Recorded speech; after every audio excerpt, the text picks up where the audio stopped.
It's finally here. Everybody's favorite time of the year, the Steam Winter Sale. But instead of picking out all the big releases that everybody's going to be talking about, I've tried to get some games off the beaten track. And of course a few big ones that I just really love. It doesn't happen often that a game gives me that complete sense of discovery and exploration. The Tomb Raider games or maybe the Uncharted series does that a little bit, but when I started Cocoon, right from the get-go it was there. A big part is that this game doesn't hold your hand, like at all. You get dropped on an alien planet as an odd little guy with wings, and literally everything from there is up to you. Huh, what is that thing? Can I move it? Alright, that did something, but now what? That's literally every second of this game. Everything just looks so alien and weird. The developers have done a great job of making you feel like you don't know anything. The world is one big puzzle and you gradually move from one puzzle to the next. It's great. It's not a lot of fighting, but there is the occasional boss to defeat, and in keeping with the rest of the game, they are appropriately alien. I don't hear nearly enough people talking about this game, and it's on a great sale right now. I've talked about this game quite a few times now, and even though I've said I wanted to stick to the lesser known ones, I really wanted to add this one to the list because it's such a great game. Selaco is a boomer shooter in the vein of Duke Nukem 3D, but with a woman as a protagonist and much better graphics. Also, there's less cool one-liners, sadly. It really plays like a classic Duke and it has a great story to boot. Also, the AI is surprisingly robust and it has taken me down in many creative ways. Go give it a try. What to say about this one? Everybody's talked about it, so I won't draw it out too much, but I wanted to have it on the list because it's pretty darn good, even though it's broken still. I'm especially sad that the whole Life 2.0 feature that was touted so much hasn't been implemented yet. Basically, what this means is that the bad guys in this game have their own routines, which leads to some pretty dynamic situations. But instead, they just kinda spawn behind you. Also fun. I also recently learned the term imsim, or immersive sim, and I think that this falls squarely in that category. Adventuring in the post-apocalyptic wasteland, creepy monsters, avoiding and fighting bands of raiders, it's difficult and surviving is often brutal. You need to keep track of your resources or you're done for. All real imsim behavior, I'd say. For the pure action game lover, this one is going to be goodness. Premise is simple, as you can expect from a game named Kill Knight. You're condemned to eternal suffering in the voids of an eldritch arena, and you need to fight and master the demon within. This is a classic top-down action hack-and-slash shooter, and it has so many mechanics, it's almost overwhelming. Here's but a few just to give you an idea. There's shooting, a power shot, dodge, sword parry, quick reload, quick sword reload, yes, quick collection reload, there's a collection gem button, and a special gem shot. There is so much stuff to keep in your head and get good at, and I'm definitely not there yet, but I'm gonna keep trying. Nevertheless, this is a great game. This is probably my favorite action game this year, and it is so chock full of badassery. Just listen to these guys talk. If we die with vengeance on our lips! What else is there to say? Beautiful alien worlds brought to life in the 40k universe. This is one of those classic AA games that we used to get so many of and I sorely miss. Just good old shooting fun with a decent story and a bunch of cool dudes in crazy spacesuits and heavy voices. That's all I need. The swarm combat is really cool, the chainsaw sword is even cooler, and I mean, any game with a chainsaw sword just needs to be played, right? This might just be simple hack-and-slash action, but what it does really well. Now here we have something special that not a lot of people have heard of. If you enjoyed the Sniper Elite games but weren't too impressed with the fact that the game limits you to one bullet per takedown, this is going to be for you. In every level you have exactly one bullet. How the heck is that supposed to work, you might wonder? Well, it's kinda like this. First, you go around the level tagging all the bad guys and potential secondary targets. When he croaks, the bullet slows down and can be redirected. And that's the setup. There are of course some caveats. For example, you have to be able to see your next target from the position you just took out your latest target. You get more points for less redirections and less time in the level. So it becomes a frantic puzzle to figure out which target to hit next and how to do it as fast as possible. This is a fun action game that's quite different. Now here's a game that absolutely surprised me. Startrek games haven't, in my opinion, been the greatest. As far as I know, there really have only been a few actual good ones. I have a vague memory of Star Trek Elite Force being pretty decent, but that's about it. Until now, with Startrek Resurgence. Before you get too excited, this is not so much an action game as it is a choose-your-own adventure, like for example Until Dawn or The Quarry. That is to say, a walking simulator with lots of quick-time events. But I say that in the best possible way. This is the Star Trek game that you've been waiting to play, take it from me. The story and atmosphere all breathe Star Trek, and I loved every minute of it. Your mission, should you choose to accept it, starts as a simple diplomatic one, but as you might expect, quickly transforms into an all lives at stake kind of adventure. Lots of cool decisions to be made that define your adventure, and if that doesn't convince you, you get to use your phaser quite a bit. Why aren't there more horror games on drilling platforms? I mean, it's the perfect setting for a horror game. Take a look at this next walking simulator. And in all fairness, it really shouldn't be considered a walking sim, but since you don't really have any weapons, it does kind of feel like one. Despite the parkour action, climbing, and more importantly, hiding in lockers. It's high school all over again. Except, for high school bullies, there's weird Lovecraftian horrors that you can't look at or you'll go insane. Actually, also a lot like high school. Still Wakes the Deep looks amazing. It's super atmospheric and creepy, and it really scratches that alien isolation itch. If you're looking for an underrated horror simulation game, you can't go wrong with this one. How could I leave the Silent Hill 2 remake off this list? I know it's not exactly off the beaten path, but next to Alan Wake 2, this is probably my favorite horror game this year. So for my own sanity, this has to be on the list. And what else is there to say? Bloober Team did the impossible. They took a very solid horror game entry and upgraded it to the modern day. They added a lot of their own content to it, but kept that original spirit of uneasiness and weirdness intact. They rebalanced a bunch of the gameplay mechanics too. For example, the combat is finally decent now, with a good dodge and aim over the shoulder gunplay. This is the horror game to play this year. This next one is also great. It's a crazy mystery story about a captain crashing his spaceship into an asteroid. And you, as the surviving crew, need to figure out how to get rescued, and in the process, might also figure out why he did it and the reason why the game is called Mouthwashing. It's a voxel-based horror game with an amazing atmosphere, but I don't want to give more away than I already have, so I'm going to stop talking now. It's not a long game, but it's worth the price of admission. This is a classic Resident Evil PSX style adventure with great creepy monsters, good gunplay, over-the-top campy puzzles, and lots of save rooms. If you want that old Resident Evil feeling back, Crow Country is probably the closest you're gonna get this year. Also, another great location for a horror game, abandoned theme parks. They are just super creepy. Starting up a settlement in a post-apocalyptic wilderness is my favorite. Lucky for me, Against the Storm has me covered. That's a lot of what you'll be doing in this roguelike base building management sim. The world is an overgrown wilderness. There's only a few people left alive, and it's your mission to set up settlements further and further into the depths of the wilderness, all to provide for the survival of humanity. This game takes all the mid and end game slog out of the base building management sims, and it works really well. Each settlement will take you maybe 45 minutes to an hour, and after each successfully completed base, you unlock new technologies, buildings, and resources to keep things interesting for the next settlement you'll be setting up. This year was pretty light on new RTS games, but there was one that I really enjoyed that people really don't talk much about. Maybe it's the fact that it's an Xbox title or a remake of an older game, but either way,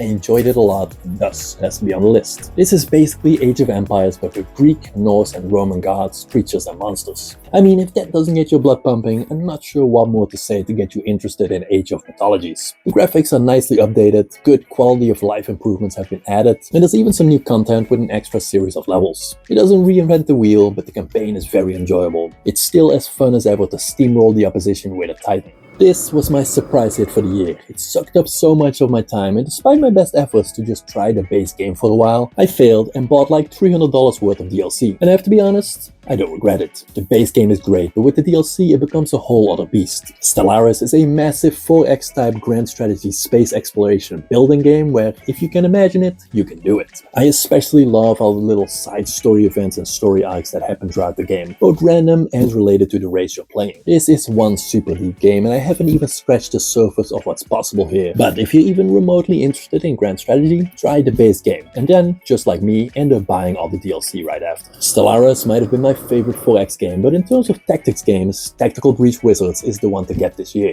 So it's a fun little XCOM-like game. It's a ragtag band of wizards with guns and magic, chasing down a pretty much all-powerful witch, just time powers, who has some sort of nefarious plan to destroy the world or something. This game has so many fresh new mechanics, like your Navy SEAL who can see into the future, effectively letting you replay certain turns, or your healer who has to kill your guys first before she can revive and heal them. Every class has its own twists, and it's all presented with a delightful sense of humor.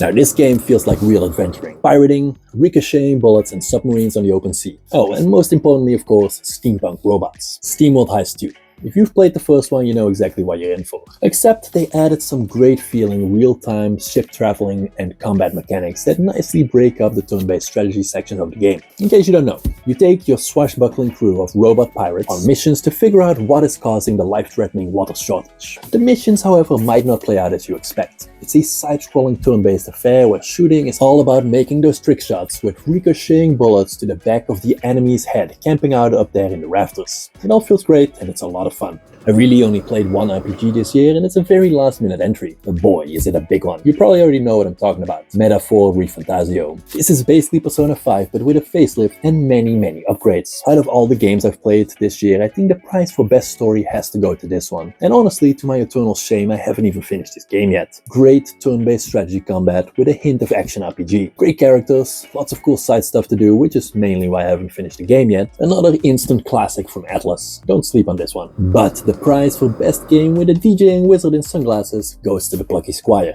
The most charming storybook adventure we'll be playing all year. Jot, the Plucky Squire, needs to take down the bad guy wizard Humgrum, who's been doing bad guy stuff. But how you'll be taking him down is magical. The whole game plays out in a storybook fashion, complete with turning pages and moving flaps. The gameplay changes constantly, from platforming to bow and arrow minigames to turn-based strategy, and it all fits effortlessly together. But it really gets great when you leave the storybook pages and step into the real world. Lots of fourth wall breaking humor, great narration, and the only other word I have to add is magical. Animal Well is a whole platforming combination with lots of puzzling and great looking pixel art. And if you thought a platformer couldn't be creepy, you're wrong. The atmosphere of this game is absolutely spot on.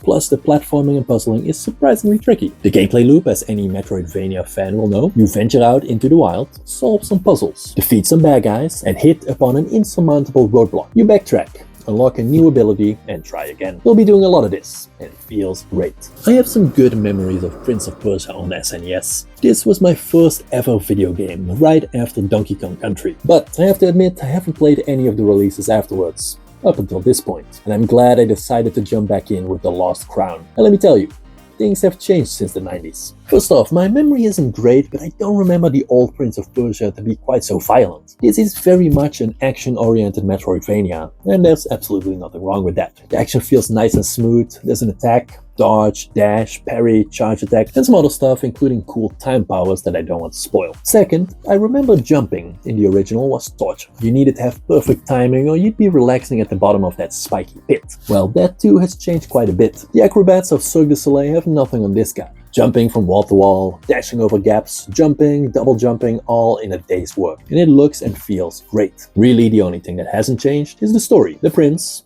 you're not the prince, surprise, has been kidnapped, and you're after the perpetrators. Great game on a good sale. Now we've come upon the odd one out section, with games without a clear category. But if I had to give this next game a clear descriptor, I'd say this is the Death Stranding of climbing. Remember how in Death Stranding you have all these mechanics for running and walking? That's basically Jusant, but instead of delivering packages, you're climbing this massive mountain. What for?